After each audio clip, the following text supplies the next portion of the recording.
Es-tu 4C ou 4A? Tu sais de quoi je parle ou bien tu comprends pas trop ce que je dis? Tu comprends? Est-ce que tu comprends?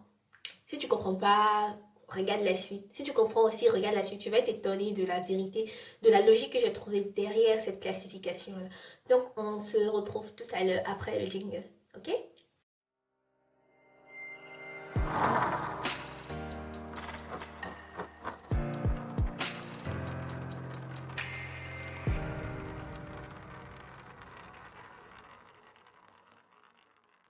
Et là, j'avais oublié de mettre mes boucles d'oreilles pour commencer la vidéo. Ouais, tout est là. On commence. Salut les amis, bienvenue dans cette nouvelle vidéo. Aujourd'hui, on a un nouveau décor. J'ai changé de position, mais j'espère que qu'on voit bien parce que la lumière n'est pas assez nette. Mais j'espère que vous voyez bien et on commence cette vidéo. Mais avant de commencer, comme d'hab, quoi, les nouveaux, je vous prie de vous abonner. Je crois que c'est là, vous cliquez là, vous vous abonnez. Ça, c'est gratuit au fait, on ne paye pas. Ici, c'est gratuit, c'est pas comme Canal Sat. Vous voyez? Donc, super. Pour la classification d'André Walker, je ne sais pas si vous la connaissez.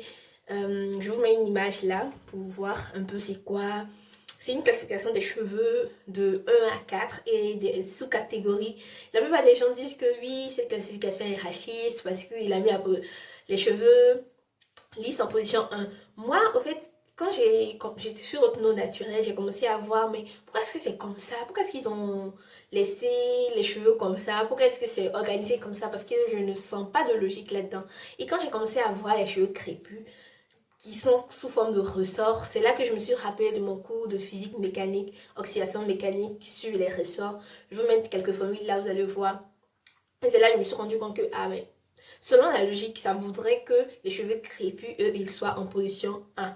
C'est une logique parce que les cheveux crépus, avec le défrisage, ce sont des cheveux qui peuvent se retrouver à la position 1. Qui, 1 d'André Walker, quoi. Ils peuvent être des cheveux type 1.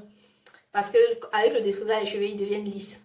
Donc, nos cheveux crépus, là, on peut les rendre lisses et on peut les métamorphoser. Donc, si on veut suivre la logique de oxydation mécanique, puisque c'est un ressort qui devient un fil, parce que le fil ne peut pas devenir un ressort, ce serait très très difficile. On n'a jamais vu un fil qui devient un ressort. Donc, selon cette logique-là, cette logique demanderait que le cheveu 4, type 4, 4C ou quoi, soit en position 1. Mais bon, vu que nous, on n'a pas eu à développer ça, ça ne va pas être comme ça. Mais je voulais simplement partager cette logique-là, que vous dites que cette classification, elle aide tout simplement, par exemple, pour acheter des mèches, des extensions, parce que pour l'entretien des cheveux, elle ne sert à rien.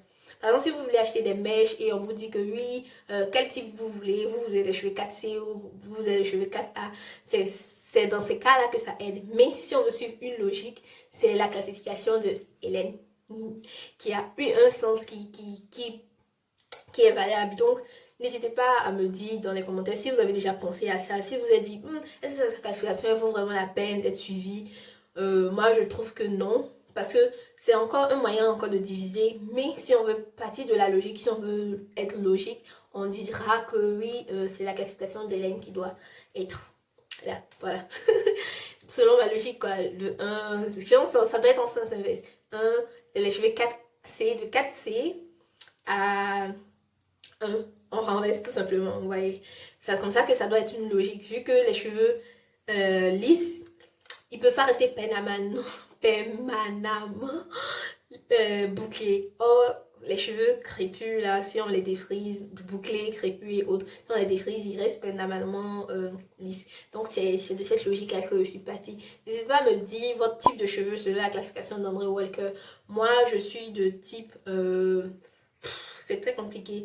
Je suis de type 4A, 4C, 4B. Il y a des cheveux lisses aussi sur la tête. Donc, c'est un peu bizarre. Mais n'hésitez pas à me dire en commentaire. J'attends votre réaction par rapport à ça. Et n'hésitez pas à me dire aussi si vous trouvez ma logique.